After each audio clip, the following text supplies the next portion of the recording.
3 വെടിയുണ്ടകൾ തലയിൽ കയറി വികൃതമായ മുഖവുമായി ആശുപത്രിയിലെത്തിയപ്പോൾ തന്നെ അമ്പരപ്പോടെ നോക്കി നിന്ന ഡോക്ടർമാരുടെ പെരുവിയൽ ഉയർത്തി അദ്ദേഹം പറഞ്ഞു, ഐ ആം ഓക്കെ സാർ.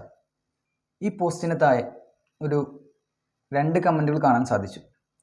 ഇതായിരുന്നു, ഒരു വ്യക്തിയുടെ ചോദ്യമായിരുന്നു, 3 വെടിയുണ്ടകൾ തലയിൽ കയറിയിട്ട് പോലും അദ്ദേഹം മരിച്ചില്ലേ എന്ന്. എന്നാൽ അതിൻ്റെ താഴത്ത് മറ്റൊരു വ്യക്തി റിപ്ലൈ ആയിട്ട് കൊടുത്തതാണ്, ചിറകുള്ള കുതിരപ്പുറത്തിരുന്ന് ചന്ദ്രനെ 2ആയി പിളർന്നതിൽ നിനക്ക് സംശയമുണ്ടാവില്ല, എന്നാൽ ഈ ഒരു കാര്യത്തിൽ നിനക്ക് സംശയമുണ്ടാകുമെന്ന്. ഇവിടെ സൈന്യത്തിൻ്റെ കാര്യം പറഞ്ഞു വരുമ്പോൾ ആ വ്യക്തിയത ആ ഒരു വിഷയത്തെ നേരെ മതത്തിലേക്ക് മാറ്റുകയാണ്.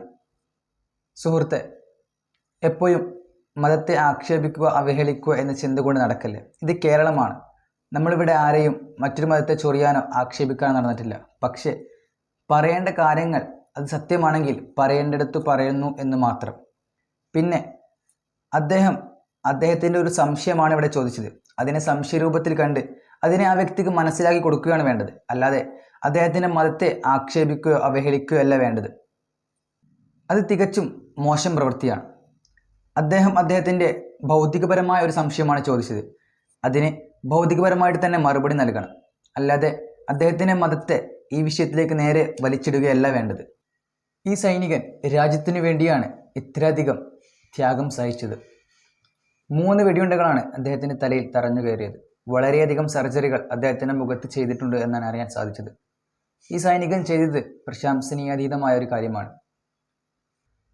ഇസ്ലാം മതം പറയുന്നത് ഹുബ്ബുൽ വത്നി മിനൽ ഈമാൻ എന്നാണ്. രാജ്യസ്നേഹം ഈമാനിൻ്റെ ഭാഗമാണെന്നാണ്. ഈമാൻ ലഭിക്കുക എന്നുള്ളത് മുസ്ലിമുകളുടെ മേൽ നിർബന്ധമാണ്.